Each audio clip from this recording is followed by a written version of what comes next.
03:17 a.m. The elevator chimed on my floor like it always did, soft and polite, like the building was apologizing for existing. My phone vibrated once on the nightstand. Not a full buzz, just a single pulse, like a heartbeat you could miss if you weren't already scared. I was already scared. I'd been awake for 40 minutes, staring at the ceiling, replaying Callie's words from earlier like a looped voicemail I couldn't delete. "It's a deadline," the way she'd said it. Not dramatic, not theatrical, like she was reading off a schedule someone else had printed. The phone pulsed again, same spacing, same lonely tap against the dark. Then the doorbell camera notification lit up my screen. Motion detected. I didn't move right away. I'm not proud of that. There's a type of fear that makes you still like prey. You tell yourself stillness is strategy, but it's really just surrender in slow motion. I opened the app. The hallway feed snapped into view. My front door, the carpeted corridor outside, the pale overhead light that always flickered like it was tired. And there she was. Callie. Barefoot, hair twisted up messy, the engagement ring catching the light when she lifted her hand toward the lens. She stared straight into the camera like she knew it was watching, like the camera was the person she needed to convince. But Callie was in my bed. I turned my head slowly, like if I moved too fast the world would break apart. The sheets were warm beside me. Callie's shoulder rose and fell in sleep, her breath uneven the way it got when she was anxious even in dreams. Her phone sat on the charger, screen dark. Her ankle brushed mine. I looked back at the feed. The Callie in the hallway blinked slow, then smiled. Not warm, not kind. A small empty smile that said, "I'm doing what I'm told." Then she stepped backward into the shadows and vanished out of frame. The clip ended. The app auto-saved it. My phone dimmed. In the bed, Callie murmured, "Genzy," like she'd sensed my fear through the mattress. I didn't answer. My mouth had forgotten how to work. Case note, doorbell cam alert received 03:1712. Clip length 0021. Subject appears to be Callie M. barefoot, holding keys or keycard, no visible bag. Subject faces camera 00000009, then steps backward out of frame. If you already have a theory, hold it. Hold it like a secret you're not sure you deserve, because the next details punish assumptions. I watched the clip again. I zoomed in until the pixels broke her face into colored blocks. I watched her eyes. I watched her mouth. I watched the ring. Then I watched Callie in my bed, breathing. 2 Callies, 1 hallway, 1 bed. And the only thing that felt consistent was the time. 3:17 a.m. 09:36 a.m. Summer 2021 in Houston didn't feel like summer. It felt like being pressed under a warm hand that never lifted. Even early morning light had weight. The air smelled like hot concrete and damp car interiors. Our apartment's AC rattled like an old man clearing his throat. Callie was at the sink, making coffee in one of my t-shirts. She moved like she was trying not to make noise, like sound itself could start an argument. "Did you sleep?" she asked without looking at me. I stared at her hands, steady, no tremor, no sign she'd been outside in the hallway at 3:17 a.m., no damp on her feet, no sweat. "Not really," I said. "Work brain?" she asked, and tried to laugh like we were normal. "Yeah," I lied, "work." She took a sip and made a face. "This coffee sucks." I wanted to show her the clip right then. That's what brave people do, right? They bring the weird thing into daylight and force it to explain itself. But we were engaged, and we were already cracking under pressure, and showing her a video of herself at 3:17 a.m. while she slept beside me felt like throwing a chair through a window we were both leaning on. So I did the thing I always did when I was scared of losing someone. I swallowed it. Callie set her mug down and finally looked at me. "You're starring." I forced my face into something that might pass as casual. just tired. Her eyes softened for a second. Then that softness disappeared like she'd remembered what day it was. My mom called again. There it was, the third person in our relationship. Not a friend, not a child, not a job. A voice on a phone turning love into a schedule.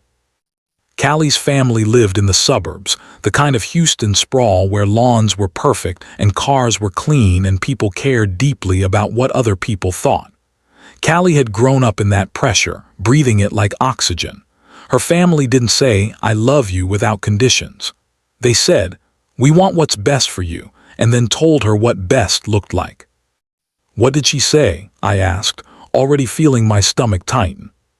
Callie's mouth went thin. "She wants a date." "Callie, we've talked about." "She doesn't care what we talked about," Callie snapped, and then flinched like she hated herself for snapping. She said, "If we don't do it by the end of August, she's done." "Done," I repeated. Callie's eyes shimmered. "She said she won't come, my dad won't come, and she'll tell people why." "Why what?" I asked. Callie looked down at her mug like it was dangerous. "That I'm living like this, that I'm embarrassing them." Embarrassing, that word held her like a leash. We weren't rich. We were normal Houston. I worked a mid-level office job that sounded more impressive on LinkedIn than it felt in real life. Callie's job was hourly and they'd been cutting her shifts, calling it restructuring. Rent had gone up. Car insurance had gone up. Groceries had gone up. Every month felt like a math problem where the numbers didn't want to add up. Callie's mom had a way of turning money into morality. A real man provides. A good family supports. A respectable couple doesn't wait. My therapist would later call it shame-based control. At the time, it just felt like drowning. Callie leaned back against the counter and whispered. She said it's a deadline. Deadline. Like love was a bill, like commitment had late fees. I watched Callie's face, and for the first time I noticed something I hadn't wanted to see. Fear. Not fear of losing me. Fear of something behind her mom's words, something heavier than disappointment. "You okay?" I asked, and my voice came out too soft, too careful. Callie's eyes flicked up then away. "I'm fine." If you've ever replayed a conversation until the words stop sounding like English, you know this feeling. The feeling of wanting to ask the question that will change everything, and also wanting to keep the world stable for one more minute. I said, "Did you get up last night?" Callie froze. "What?" "Around 3, I said, trying to sound casual and failing. Callie stared at me like she didn't recognize me. "No." "You're sure?" I asked. Her mouth tightened. "Yes, why?" I could have told her. I could have shown her the clip. I could have said, "Then explain this." Instead, I shrugged like a coward. "Just thought I heard something." Callie studied me, then looked away. "You're stressed," she said, like a diagnosis. Stress, the easiest way to dismiss anything. And I let her, because I wanted to believe it. 07:28 p.m., the first time 3:17 repeated, I convinced myself it was a glitch. Doorbell cams misfire. Apps bug. Phone vibrations happen. People who look like your fiancé exist. But the second time, that was when my brain stopped trying to be polite. We went to bed after another tense conversation about the wedding date. We didn't fight loudly.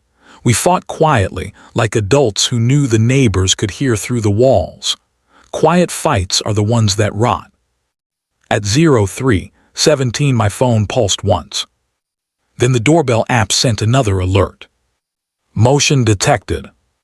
I opened it. The hallway was empty. No Callie, no stranger, just the corridor and the overhead light flickering. But the audio captured the elevator chime, soft, polite, distant. Case note: doorbell cam clip 03:17:06, hallway empty. Audio includes elevator chime approx. 03:17:12, no visible subject. If the hallway was empty, why did the motion sensor trigger? And why did the elevator chime sound close enough to catch on a camera mounted on my door? I got up barefoot and opened the door. The hallway smelled like stale carpet and someone's microwaved fish. It was empty. No footsteps, no shadows, no doors closing. I looked down. A single wet footprint sat in front of my door. Barefoot. Fresh. Not mine. It wasn't a full print, just heel and ball, like whoever made it stepped lightly, almost careful. I crouched and touched it with one finger. The moisture was warm, skin warm. My stomach turned. I snapped a photo, then another, like proof could anchor me. Callie stirred behind me. "What are you doing?" she whispered, sleepy. I slammed the door half closed, blocking her view. "Nothing," I said too fast. "Go back to sleep." But Callie was already standing beside me, peering down at the carpet. Her face tightened. "Why is there a footprint?" she whispered. "Probably someone spilled something," I said, voice unconvincing. Callie looked at me. Her eyes were wide, not with sleep but with something sharper. "You're acting weird," she said. "Stress," I said automatically. Callie stared at the footprint until it began to fade into the carpet fibers like a bruise disappearing. Then she whispered, almost to herself, "It's starting." "What's starting?" I asked. Callie blinked like she'd been caught. "Nothing." That was the first time I felt the real crack. Not in the hallway. In us. 10:12 a.m.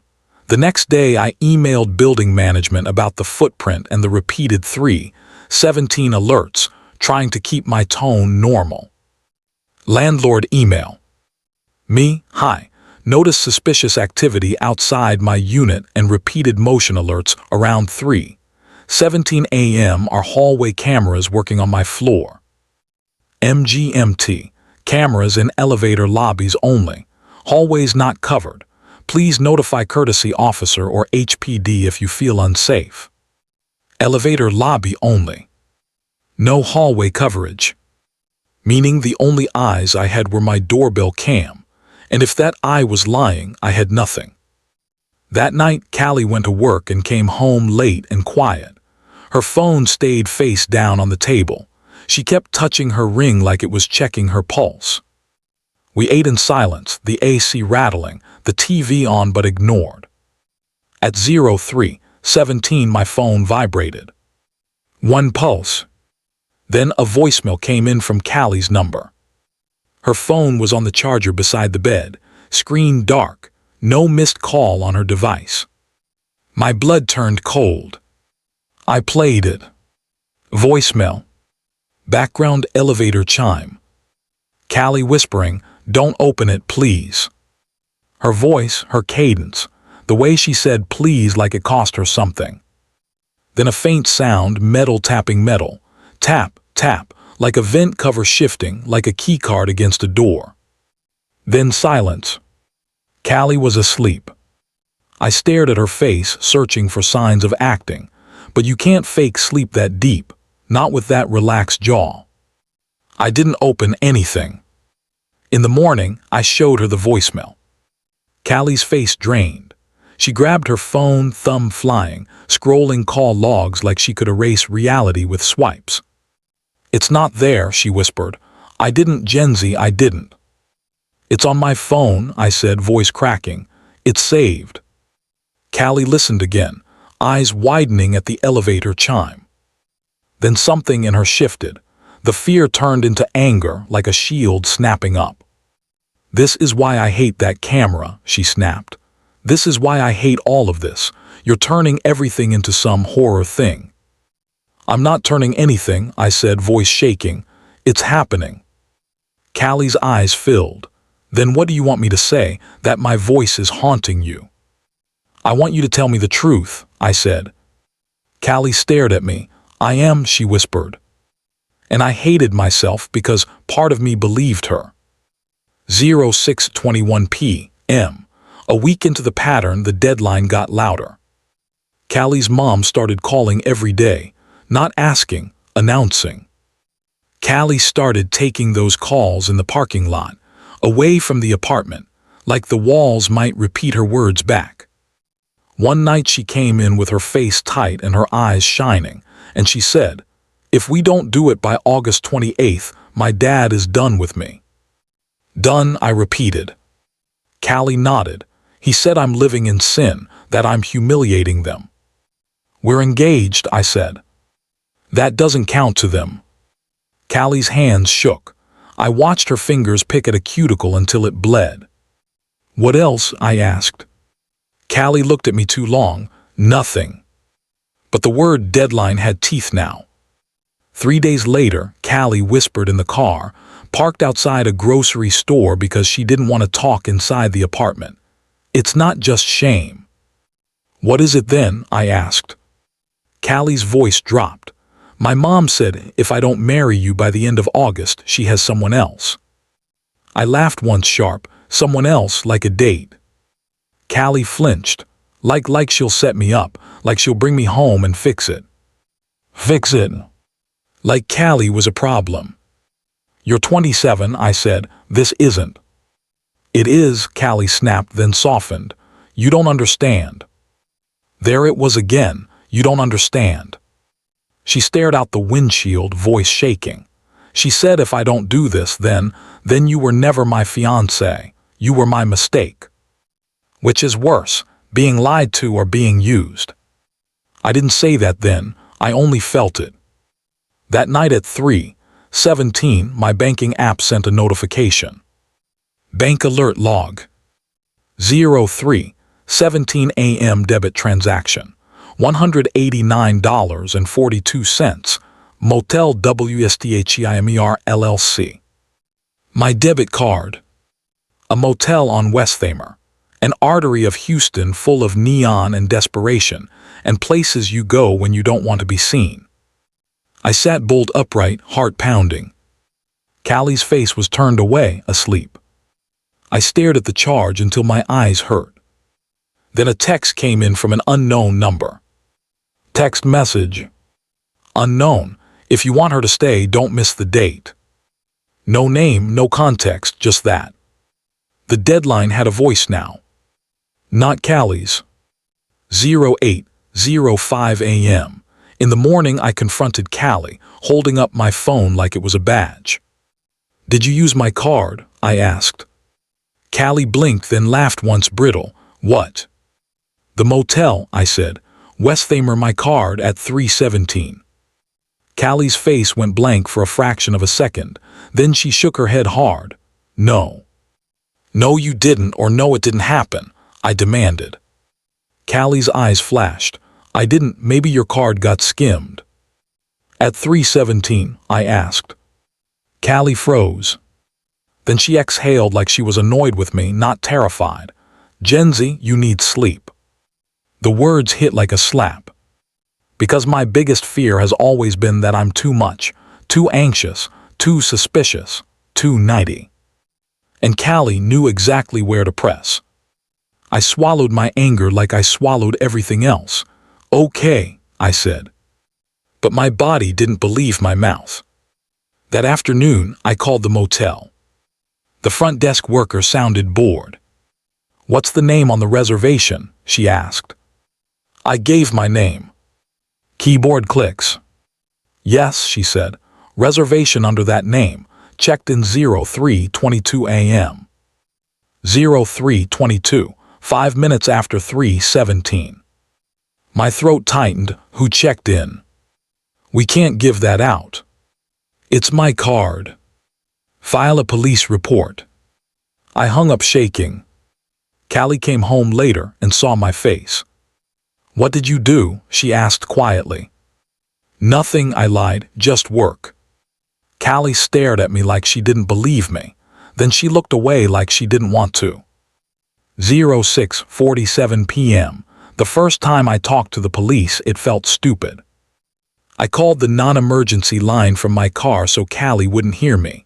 The dispatcher's voice was calm, like fear was her job. 911 transcript. "Dispatcher, non-emergency, what's the address?" Me, repeated suspicious activity. Doorbell camera triggers at the same time. 3, 3:17 a.m. Dispatcher, is someone attempting entry? Me, no, but there's a voicemail and a footprint and a motel charge. Dispatcher, do you feel in danger right now? Me's not right now.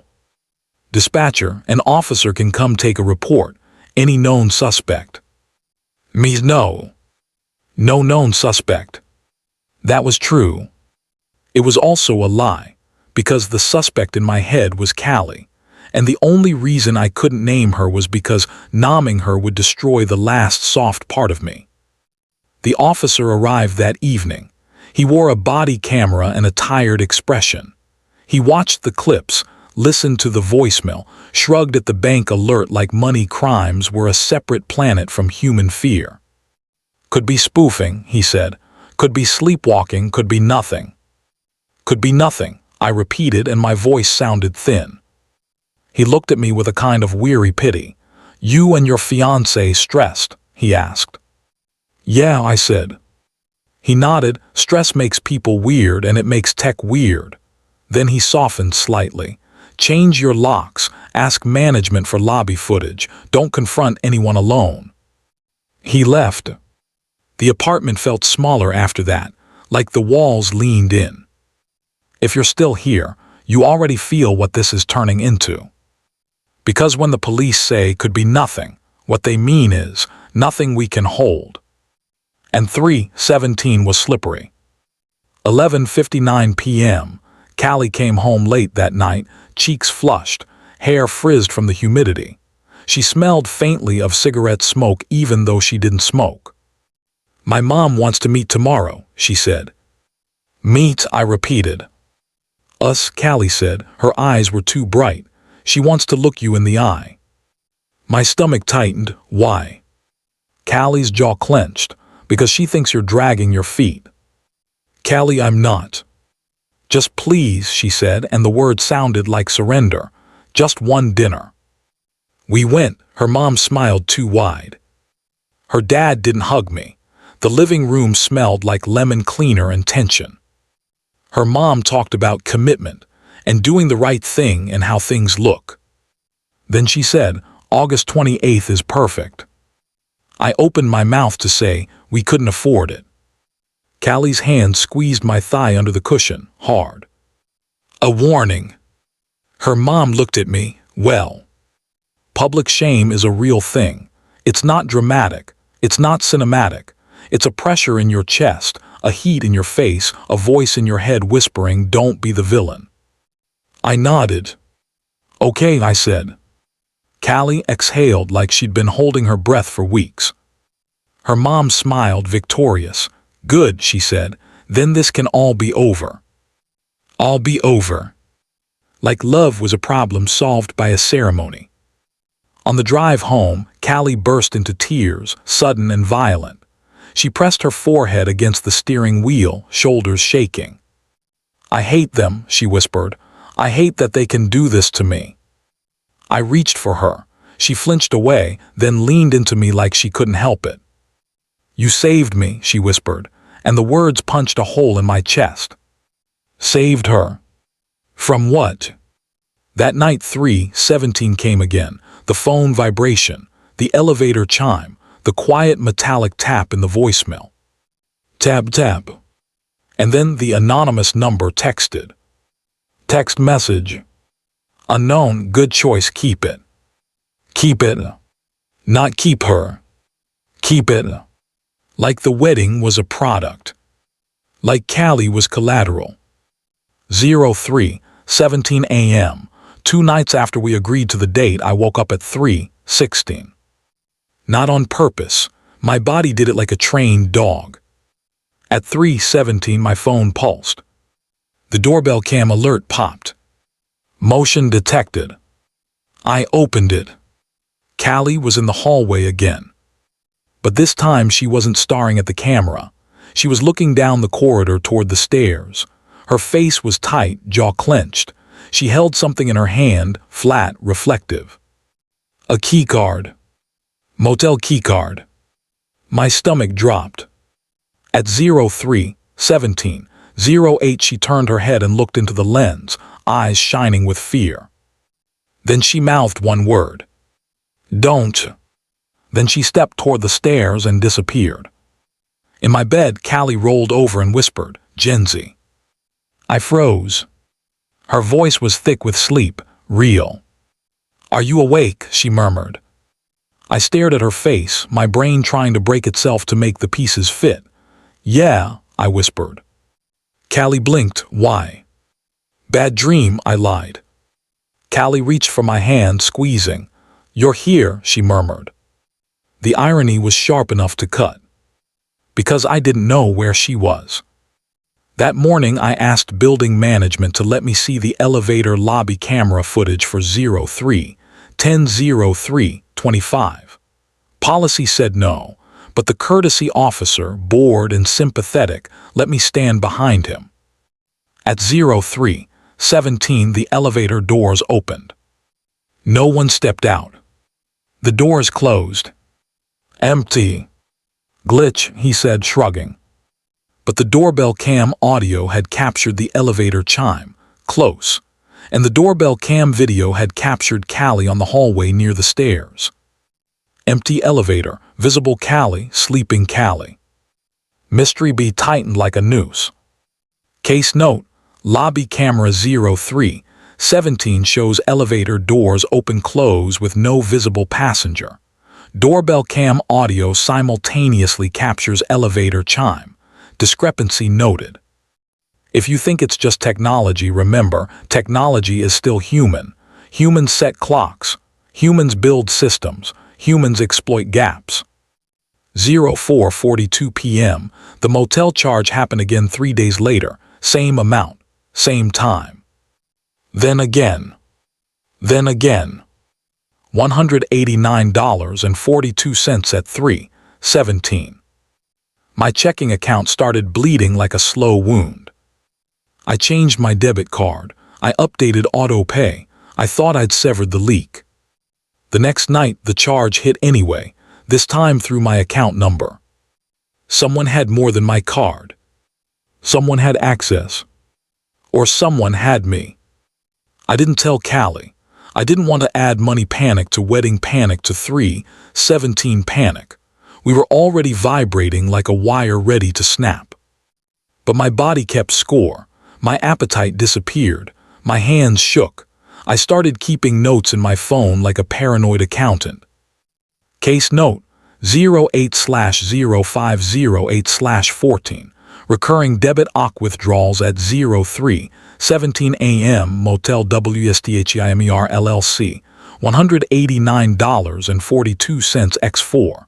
Card replaced 810. Charge persists. I also started therapy because my insurance covered it, and I was afraid I was going to break in a way that would make Callie's mom right. The therapist's office smelled like peppermint and paper. She asked, "What's the loop?" 3:17, I said without thinking. She waited. So I told her, and the shame was almost worse than the fear. Saying it out loud made me feel like a man who believed in ghosts. The therapist didn't laugh. She didn't roll her eyes. She said, patterns can be real, but we have to separate pattern from meaning. Meaning is what your brain pours into empty space when you're scared. But the evidence wasn't empty. It was loud. 09:18 p.m. The betrayal surfaced like a bruise. Not all at once.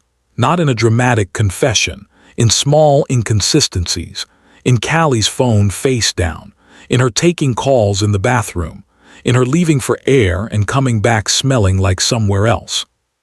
One night after she'd been gone for 2 hours, I asked, "Where were you?" Callie's eyes flicked away, driving. "Where?" "Just around," she said. "Show me," I said, and I hated that I sounded like her father. Callie's face hardened. "No." "No," I repeated. Callie's eyes flashed. "You don't get to interrogate me." "I'm not." "Yes, you are," she snapped. "You're acting like I'm guilty." My stomach dropped. "Are you?" Silence. Callie's mouth trembled. Then she whispered, "I'm trying to keep us alive." "Alive?" Not together, not happy, alive. That night at 3:17, the unknown number texted again. Text message. Unknown, stop asking. Deadlines make good people ugly. Deadlines make good people ugly. It landed in my stomach like poison. Because it sounded like someone who knew us, someone who'd been watching long enough to diagnose. I didn't respond. I forwarded everything to a hidden email account. Screenshots, voicemails, doorbell clips, bank alerts, like I was building a case against the dark. Because I was. And because deep down, I knew the only way to survive shame is to document it before it erases you. 3:17 a.m., the night before the first big break, Callie didn't pretend to sleep. She lay awake beside me, staring at the ceiling. The room felt like it was waiting for something to happen, like the air itself knew the schedule. At 3:16, Callie whispered, "Please don't hate me." My heart stuttered. "Why would I hate you?" I whispered back. Callie didn't answer. Her breath trembled. At 3:17, my phone pulsed. One pulse. Then Callie's phone screen lit on the charger, even though it wasn't supposed to. A notification flashed and vanished too quickly to read. Callie sat up, grabbed her phone, and turned her body away from me like a shield. "What was that?" I asked. "Nothing," she whispered. "Callie," I said, voice shaking, "I saw it." Callie swallowed hard. "Genzy, please." The indirect CTA in my head, the one I would later say out loud in this story, formed as a quiet confession. I don't blame you for doubting this. I wouldn't have either. Because doubt was the only thing keeping me from drowning. But then the doorbell cam alert came. Motion detected. I opened it. Callie was in the hallway. Barefoot. Holding a keycard. But Callie was in my bed, sitting up, clutching her phone. I felt my body go cold. The hallway Callie lifted her hand and tapped the keycard against my door. Tap, tap. Metallic. Precise. Then she leaned close to the camera lens and mouthed something. Pick. Pick. Choose. The hallway feed glitched for half a second, static, a smear of light, and then the hallway was empty. Callie in my bed started crying silently. I stared at her. "Callie," I whispered, "what is this?" Callie shook her head violently. "I don't know," she whispered. "I swear, I don't know how it's doing that." Doing that. Not me doing it. Not her doing it. It. I didn't want to believe in it. I wanted a person, a motive, a reason you could arrest. I said, "Tell me the truth." Callie's eyes met mine, glossy. "Okay," she whispered. She took a shaky breath. Then she said, "There's someone." My chest tightened. "Someone else." Callie flinched at the words, then nodded once. "Yes." Betrayal doesn't always feel like rage. Sometimes it feels like nausea. Sometimes it feels like your stomach dropping into your shoes. Sometimes it feels like the quiet, humiliating realization that you were the last person to know. "Who?" I demanded. Callie's eyes darted to the door like she expected it to answer. "I can't say." "Why not?" Callie's voice broke. "Because if I say it, he wins." "He? A man? Human?" "Finally." "Callie," I whispered, "what is he doing?" Callie swallowed hard. "He's making sure I'm on time." On time. The phrase that would haunt the rest of my life. She told me then, in shaking pieces, that it started with her mom. That her mom had been talking to someone about fixing things. That fixing things meant locking Callie into marriage before people asked too many questions, before shame spread like a rumor you can't catch. She told me her mom had a secret, and Callie had been made the keeper of it since she was 19. She told me her mom said if Callie didn't cooperate, the secret would be exposed publicly, church, family, social media, everywhere. "What secret?" I asked. Callie's eyes filled. I can't, she whispered. Not yet. A lie that would shift again later. Mystery being set in my mouth like a bitter pill. Callie told me she'd been meeting someone on Westhamer. Not exactly an affair, not exactly not. She said it started as help, like a lifeline. Someone who said they could keep her mother quiet, keep the family from detonating. In return, Callie had to show up, follow instructions, make calls. At 3:17. I hate it, she whispered. I hate him. Then stop, I said. Callie stared at me like I was naive. He said if I stop, you'll pay. My chest tightened. Me. Callie nodded, tears sliding. He said he'll ruin you. He said he'll make you hate me. He said he'll make you look stupid for loving me. My throat burned. Is this an affair? I asked, and my voice sounded like it belonged to someone else. Callie shook her head too fast. No. But her eyes betrayed her, because the truth was more complicated than the word.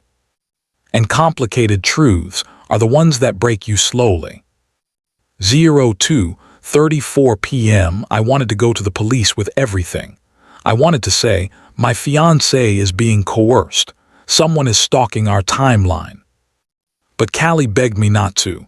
They'll blame me, she whispered. They'll call me dramatic, they'll call me crazy, they'll call me dirty. Dirty. Shame again. Instead, we tried to control what we could. We changed our routines. We slept with the lights on. We put a chair under the doorknob like kids.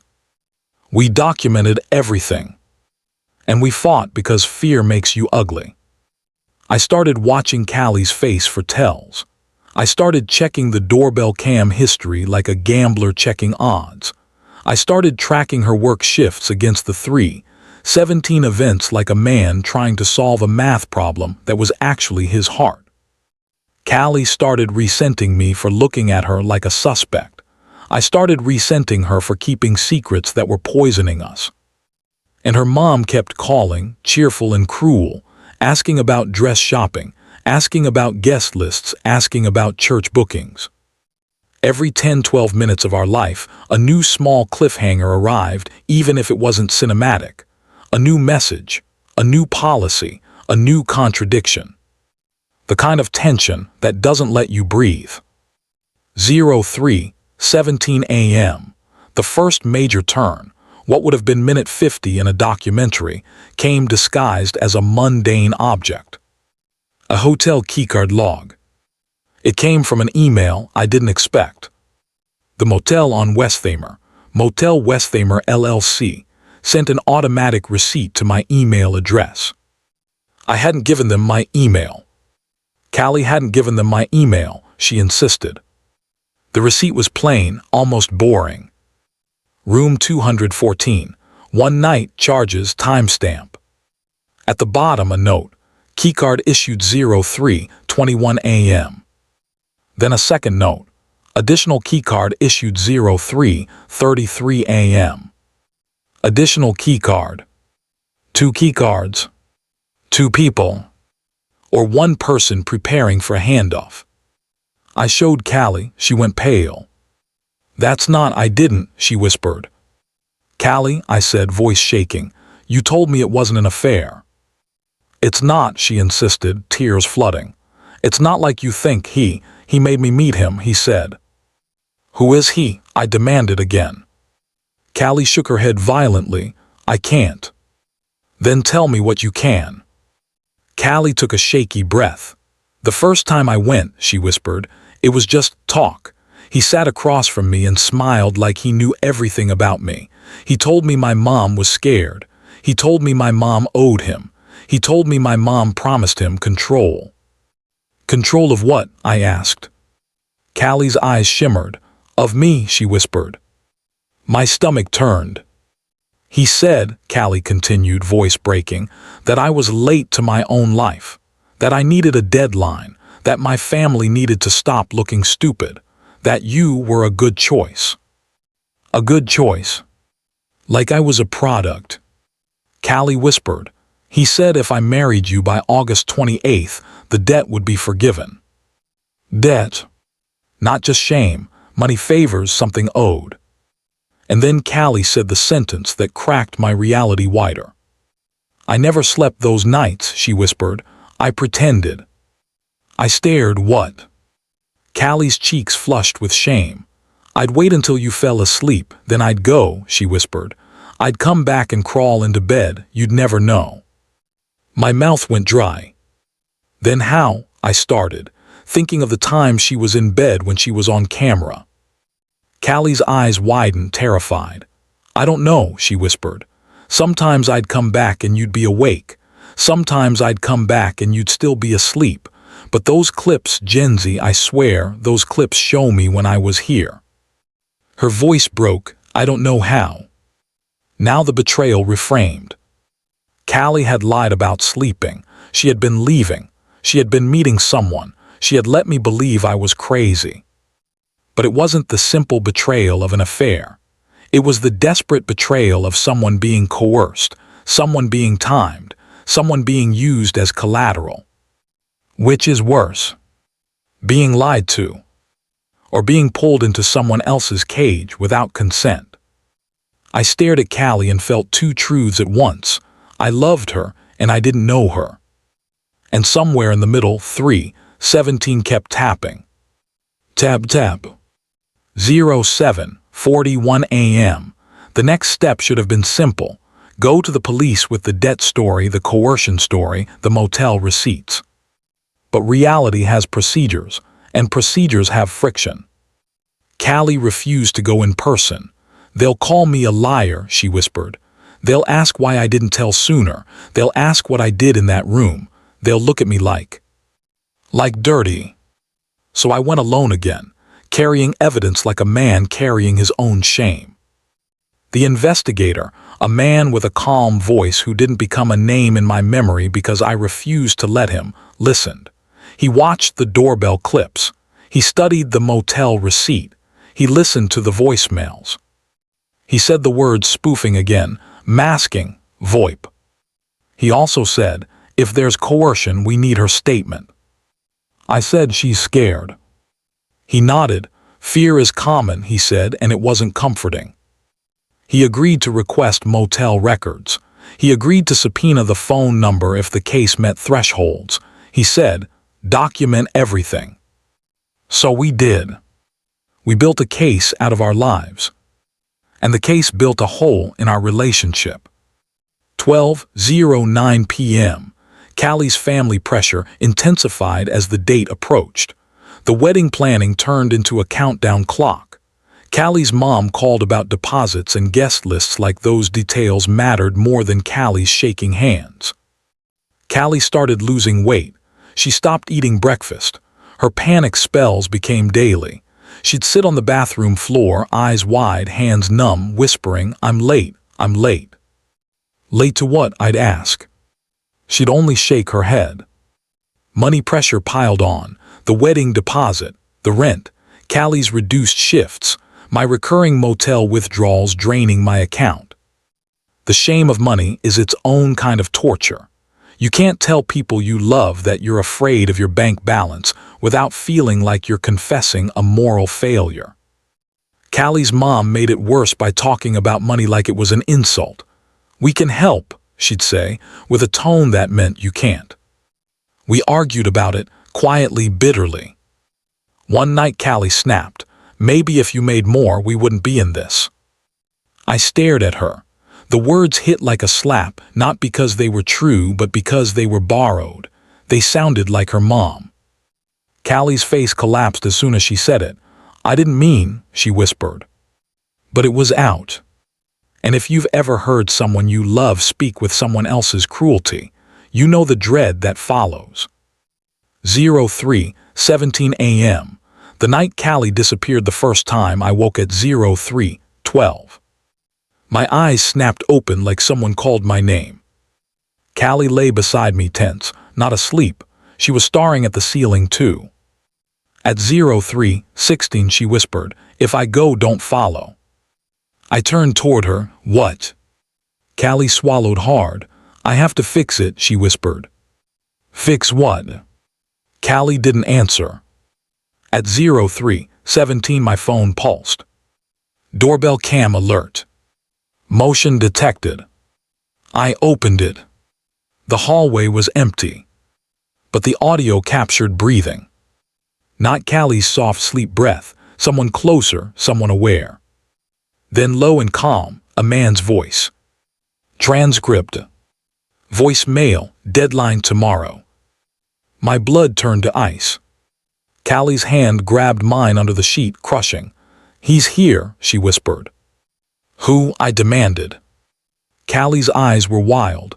I can't, she whispered. If I say it, it becomes forever. The tapping began faint, like metal against metal. Tab, tab. Then Callie sat up abruptly, grabbed her phone and dialed. I watched her face as she listened. Recognition. Fear. Then her face hardened like she'd made a decision. She whispered into the phone, I did everything you said. A pause. Then Callie whispered, please. Another pause. Callie's eyes filled with tears. She hung up and stood, grabbing her jeans. Callie, I said, voice breaking, what are you doing? I have to go, she whispered. If I don't go, he'll come here.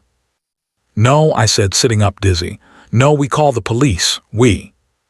Callie shook her head violently. Too slow, she whispered. She pulled on jeans, slipped into flats, grabbed her purse. She didn't take a jacket. The AC chilled the room, but she moved like she couldn't feel temperature. She walked to the door.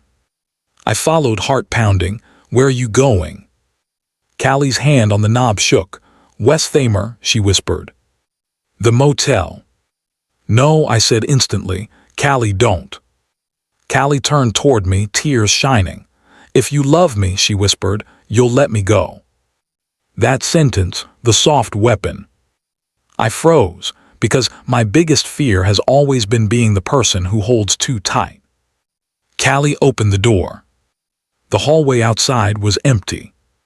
The elevator chimed immediately, like it was waiting. Callie stepped out and walked toward it. I stood in the doorway, shaking, and watched her disappear down the corridor. Then I slammed the door and locked it, then unlocked it, then locked it again. My hands couldn't decide what safety meant. My phone vibrated again, one pulse. A text from Callie's number. Text message. Callie, don't follow. Her phone line was still active. Her location services were off. The message could have been her, or not. I opened the doorbell app again. The hallway feed was empty. Then at 03:1742, Callie appeared in frame. Not walking in. Just there. Centered under the overhead light, barefoot, holding a key card. She stared into the camera, smiling that empty smile. Then she tapped the key card against my door. Tab, tab. And mouthed one word. Goodbye. I yanked the door open so hard it hit the wall. The hallway was empty. Silence. No Callie, no footprints, no keycard, nothing. My ribs felt like they were caving in. I called her, no answer. And that's when the case became real to everyone else, too. 09:03 a.m. I filed a missing person report. I used words that sounded official so the fear wouldn't make me sound crazy. She left around 3, I told the unnamed officer. She's being coerced. There's a pattern, there are threats. The officer asked routine questions. Any history of mental health issues, any history of running away, any substance use. I said she has anxiety. He nodded like that explained everything. The investigator asked for evidence. I gave him everything. Police report excerpt. Complainant reports fiancé left residence approx. 03:17 HRS after receiving repeated calls texts. Complainant reports possible coercion blackmail related to impending wedding deadline. Evidence provided. Doorbell cam clips, voicemail audio, bank alerts, anonymous texts. Callie's mom called me at 10:03. Where is she? She demanded. I don't know, I said, throat closing. Silence. Then softly, cruelly, did you let her leave? The accusation hit like a punch. I didn't know, I whispered. Her mom exhaled sharply. If she's gone, it's because of you. Because of you. Shame weaponized. I hung up shaking. And then at 3:17 that night, my phone vibrated again. One pulse. A bank alert. $189.42. Motel WSTHEMER LLC. Even with Callie missing, the pattern continued. That's the detail that still makes my stomach flip when I remember it. Because if Callie was gone, who was keeping time? 02:31 p.m. The investigator obtained motel records through proper channels. It took days, not hours. Procedures move slower than fear. When the records came, they brought a cold kind of clarity. Room 214, multiple check-ins under my name, keycards issued, entry timestamps. The motel's CCTV was grainy, but it showed enough to keep me awake for years. At 03:20, a dark sedan pulled into the lot. A small figure walked toward room 214. Callie's height, Callie's gait, Callie's hair. At 03:38, a second figure approached, taller, hooded, face hidden. At 03:41, the hooded figure left. Callie did not appear leaving. But another camera angle, side entrance, showed her exiting at 03:44 and getting into a different vehicle, partly out of frame. The investigator told me this on the phone. She left, he said. She wasn't forced out on camera. My stomach dropped. Because left sounded like choice. And choice sounded like betrayal. Hold your theory, because that next detail punished mine. The vehicle Callie entered at 03:44 was a rental. The rental agreement, obtained later, was under an alias. Not Callie's. Not mine. And the signature didn't match Callie's handwriting. Someone had arranged the car. Someone had orchestrated the exit. Callie was missing, but the disappearance had structure. It wasn't random.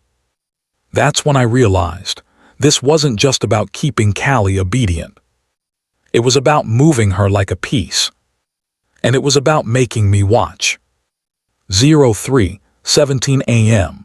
3 weeks after Callie vanished, she reappeared in a hospital. Not a dramatic rescue, not a break-in, a phone call. An unnamed nurse called me in the afternoon. "We have a patient who listed you as an emergency contact," she said cautiously. Callie. She was dehydrated, anxious, disoriented, not injured, no visible assault, the kind of fine that makes you want to scream because it doesn't answer anything. Callie sat in the curtained hospital bay, IV in her arm, eyes hollow. When she saw me, fear flashed first, then recognition, then guilt. "You shouldn't be here," she whispered. "I'm here," I said, voice breaking. "You're safe." Callie laughed, bitter and shaky. "Safe," she whispered. "You still think they're safe." The nurse handed me a folded paper. Medical intake note. Patient reports repeated calls, voicemails at 03:17 a.m. Reports threats of public exposure. Reports compelled check-ins at motel location. Denies physical assault. Reports insomnia, nausea, panic. Patient states, "If I miss the time, someone gets hurt." The nurse said she asked us to document it. Callie stared at the curtain like she expected someone behind it. I leaned close. "Callie," I whispered, "tell me who." Callie's lips trembled. "If I say it," she whispered, "my mom dies." Not physically, socially, reputationally, the way shame kills in suburban circles. "I don't care about her reputation," I whispered. Callie flinched. "I do," she whispered. "I hate that I do, but I do." Then Callie said, "I lied to you." "I know," I whispered. Callie shook her head, "Not just about leaving at night." My chest tightened. Callie's eyes filled. The deadline, she whispered. It wasn't just my mom, it was him. Who? I begged. Callie swallowed. He made it a deadline, she whispered. He told her what to say. He told her to use the church. He told her to use you. Use you. My stomach dropped. Callie whispered, he wanted me to marry you. The room tilted. What? I breathed. Callie's voice cracked. He wanted me locked in, she whispered. He said if I married you, I'd be stable, quiet, respectable. He said you'd take the blame for whatever happened next. My throat burned. What happened next? I whispered. Callie's eyes went distant. I ran, she whispered. He found me anyway, she swallowed. He didn't touch me, he didn't have to, he just kept time. Kept time. 317 as a leash. Callie's face crumpled. Genzy, she whispered, I'm sorry. I wanted to hold her. I wanted to scream at her. Instead, I sat there feeling like love was a room full of smoke. 09:02 p.m. Callie came home with me after discharge because the hospital couldn't hold her. She wasn't a danger to herself, they said. She was just anxious. We went back to our apartment, and the air felt wrong, like the walls had been listening in our absence. Callie stood by the window, staring at the parking lot, watching headlights like they were predators. At 3:17, my phone vibrated. One pulse. A text from the unknown number. Text message. Unknown, she came back, good, keep her on time. Callie's face drained. He knows, she whispered. How? I whispered. Callie shook her head, tears spilling. He always knows. We left the apartment that night and checked into a different motel with bright lobby cameras and a bored front desk who didn't care about our fear. I paid cash. Not because cash is safer, because it made me feel like I was doing something. At 03:16, Callie whispered, I have to call. No, I said, no more. Callie's eyes widened with panic. If I don't. We don't know that, I whispered. We don't know what happens if you don't. Callie shook, shoulders trembling. He said someone gets hurt. Who? I demanded. Callie looked at me like she hated herself. You, she whispered. My chest tightened so hard I thought I might faint. Then my phone vibrated. One pulse. 03:1641. Early.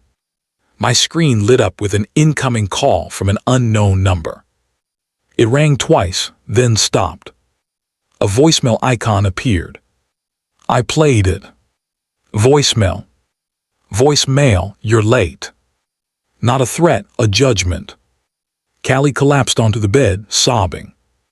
And something inside me hardened, not into bravery, into exhaustion. Because fear is tiring, because obedience is tiring, because being timed like an animal is tiring. And I was tired of letting the deadline own us. 10:31 a.m. We met the investigator in a parking lot because Callie refused to go to the station. The investigator listened to the voicemail, read the texts, studied the medical note. We need her statement, he said. Callie stared at her hands. I can't, she whispered. We can't protect you from someone you won't name, he said gently. Callie flinched like he'd slapped her.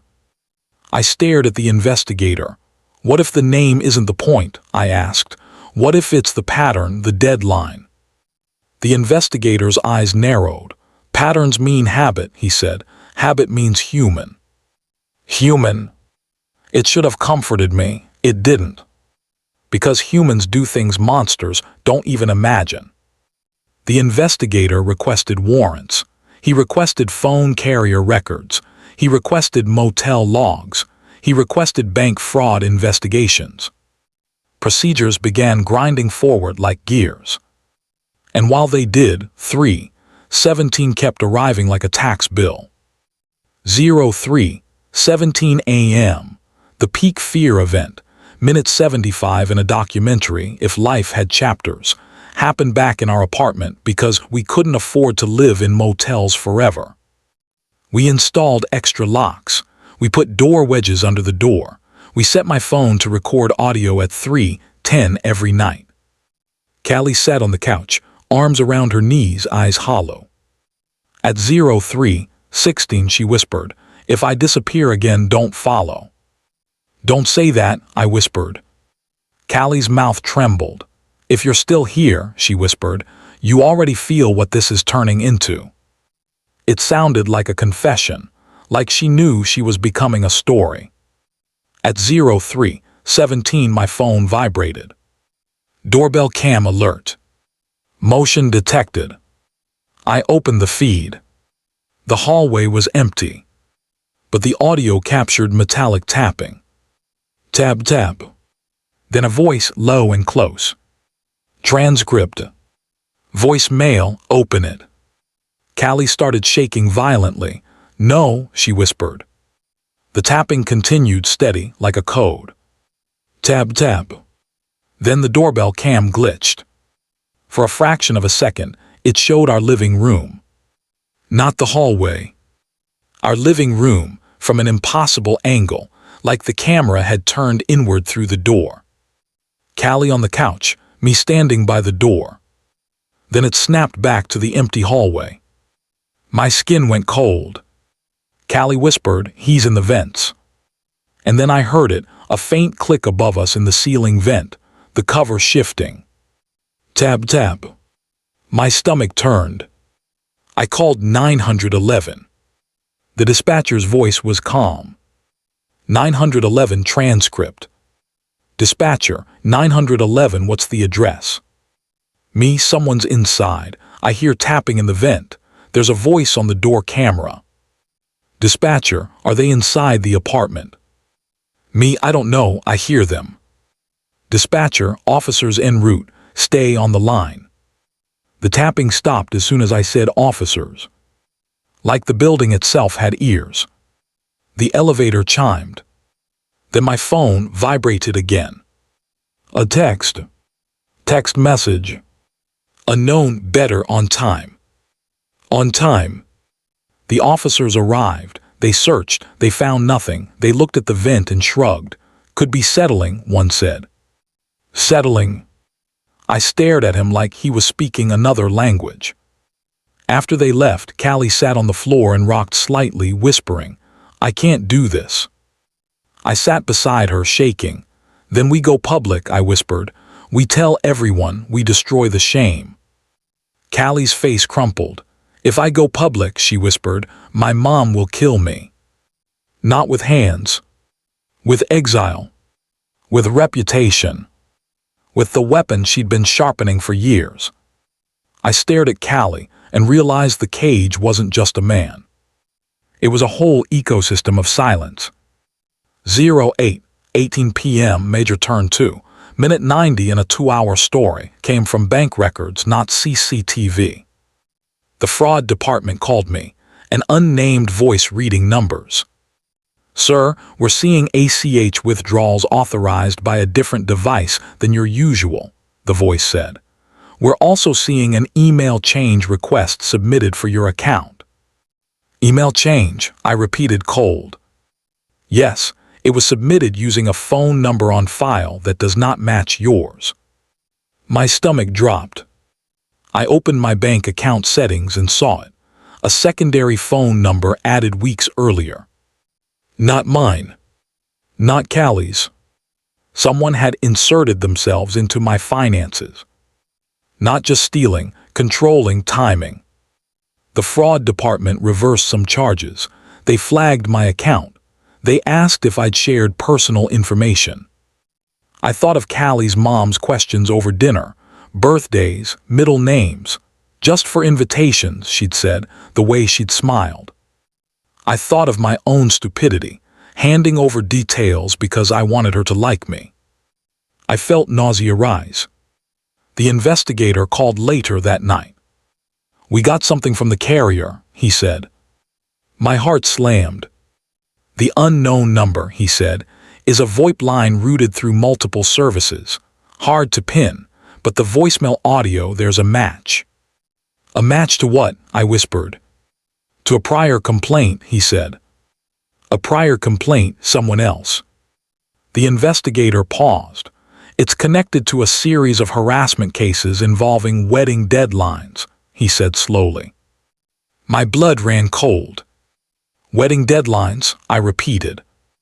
Yes, he said, different women, similar pattern, early morning calls, threats of exposure, timing rituals. Someone you know has lived this exact night. Callie had whispered that. And now the investigator was confirming it. Do they have a name? I whispered. The investigator hesitated. We have a person of interest, he said, but without a cooperating witness it's difficult. Cooperating witness. Callie. Callie stared at me from across the room, eyes wide, listening. She was trembling. I whispered, Callie, you have to tell him. Callie shook her head violently. If I say it, my mom. Your mom is part of it, I snapped, and the words surprised me. Callie flinched like I'd slapped her. But once I said it, I couldn't unsee it. Callie's mom had been too confident, too scripted, too calm about the deadline, too sure that August 28th would happen. Because it wasn't just family pressure. It was coordination. The deadline had been outsourced. 11:06 p.m. Callie finally told me the secret her mom was holding. Not the full details, not everything, but enough to make my blood turn cold. When Callie was 19, she'd gotten pregnant. The father wasn't a boyfriend. It was older, complicated, messy. Her mom had panicked. Her mom had called someone for help, not because she cared about Callie's feelings, but because she cared about reputation. That someone helped make it disappear. Clinic appointments, hush conversations, money exchanges. Callie's mom owed him after that. Owed him like people owe sharks. And over years, that debt had turned into leverage. He had access to the story. He had proof. He had receipts. He could ruin her. And he could ruin Callie. Callie's mom had promised in her panic that Callie would be fixed, that Callie would become respectable, that Callie would marry properly. Callie whispered, he thinks he owns me. I whispered, and your mom let him. Callie's eyes filled. She thinks she saved me, she said. She thinks debt is love. Debt is love. That sentence sat in my chest like a stone. That night I told Callie we were done with silence. We were going to the investigator the next morning. We were going to give a statement. We were going to name him. Callie nodded, shaking. Then she asked, if I name him, do you stay? My throat burned. Because that was the relationship question at the heart of this case. Love collapsing under public shame, betrayal, and a forced deadline. I said, I'm here. Callie exhaled like she'd been holding her breath for years. At 03:17 my phone vibrated. One pulse. Doorbell alert. Motion detected. I opened it. Callie was in the hallway. Barefoot. Holding the keycard. Smiling. In the bed beside me, Callie grabbed my wrist and whispered, don't look. My stomach dropped. The hallway. Callie lifted the keycard and tapped the door. Tab, tab. Then she raised a phone toward the lens. Her phone. The screen was lit, showing a call timer running. 03:17. On the camera, Callie mouthed, on time. In my bed, Callie sobbed silently. Then a hooded man stepped into the edge of frame. For half a second, the overhead light caught his jawline and his mouth. He smiled like someone who knew he could. Callie in my bed made a sound, half sob, half gasp, and whispered his name. A single syllable. I won't repeat it here, not because I'm protecting him, because I refuse to give him that kind of immortality, because names in cases like this become legends, and legends become shields. But I heard it, and the investigator heard it the next day, when Callie finally said it out loud in a recorded statement. Case note, witness statement recorded 8/22/021. Subject identifies person of interest by first name, nickname. Subject reports coercion, timed calls at 03:17 a.m., threats of public exposure, involvement of family member. Subject states, he said the wedding date is a payment. 2 mysteries closed that day.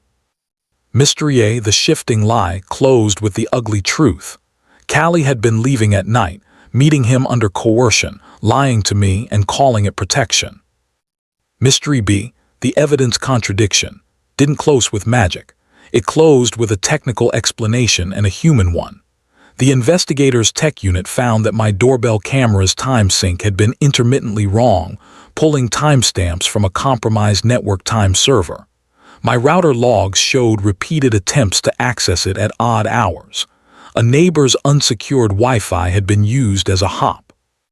The hallway Callie clips had been partially manipulated, real footage spliced with replay segments. Not Hollywood level, just enough to keep me doubting, enough to create 2 Callies in my mind. I'm not giving instructions for how that's done. I'm telling you this because it matters psychologically. If you can make someone doubt their senses, you can make them obey without touching them. The impossible had a human shape.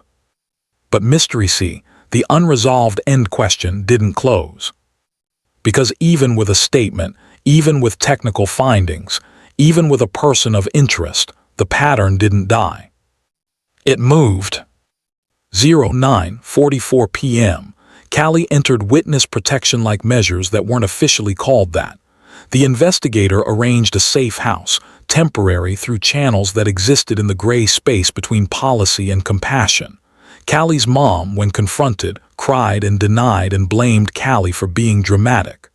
Then, when the investigator mentioned evidence, her mom became quiet. Too quiet. Callie stopped answering her mom's calls. The wedding was canceled without announcement. Callie's mom told people it was postponed, like postponement could hide the truth. I moved out of the apartment because I couldn't stand the elevator chime anymore. The sound made my throat tighten. I couldn't stand the vent clicks. I couldn't stand the damp carpet smell. Callie and I didn't move together. Love doesn't snap back into place like that. It heals in weird directions. Sometimes it heals into distance. Callie and I tried. We met with a therapist, an unnamed woman with kind eyes. We sat across from each other and talked about betrayal without using the word because it burned. Callie said I was scared. I said I was lonely. Callie said I didn't want you to hate me. I said I didn't want to be used. Which is worse, being lied to or being used? We didn't answer it, we lived inside it. Callie's case moved through the system in slow, grinding steps. The person of interest was questioned. Evidence was insufficient. The VoIP trail led to dead ends. The timing pattern matched other complaints, but patterns don't always convict. The investigator told me he's careful. Careful, like a man who knows policy as well as fear. Callie got a new number, a new apartment, a new routine. For a few weeks, 3:17 went quiet. I started sleeping again in fragments. Then one night in late fall, my phone vibrated at 03:17. One pulse. A text from an unknown number. Text message. Unknown, deadlines don't end, they move. My blood ran cold. Because the number wasn't attached to Callie anymore. It was attached to me. I stared at the message until my eyes burned. And that's the last twist, the one in the final 2 minutes of a story like this, the one that makes your skin prickle when you turn your phone face down at night. Because even after Callie named him, even after the camera manipulation was explained, even after the wedding was canceled, the pattern still knew my number, still knew my fear, still knew the time. And the question that remains, the one I can't close for you, the one that keeps happening now, is simple and suffocating. Was Callie the target? Or was she the bait? Because if the goal was to control her, he could have done that with shame alone. He didn't need to teach my body 3:17. But he did. He made sure I heard the elevator chime. He made sure I saw her on camera. He made sure I doubted my own senses. He made sure my money bled on schedule. He made sure I learned obedience without realizing it. And if you're listening in the dark, you already know what that means. This wasn't just a case about a woman under family pressure. It was a case about a deadline that turned into a leash. A leash that can be clipped onto anyone who's scared enough to follow time. I moved again to a different part of Houston, different building, different locks, different router, new camera, new accounts. I tried to convince myself that new meant safe. Then on January 3rd, 2022, my phone vibrated at 03:17. One pulse. The doorbell cam alert popped. Motion detected. I opened it expecting nothing. The hallway was empty. Then the elevator chimed. And in the audio, faint but clear, came the metallic tapping. Tab, tab. And a whisper, low and calm, like it was coming from inside the wall. Transcript. Voicemail on time. I'm Genzy, and you were listening to SKM Mysterious. We'll meet again on another night.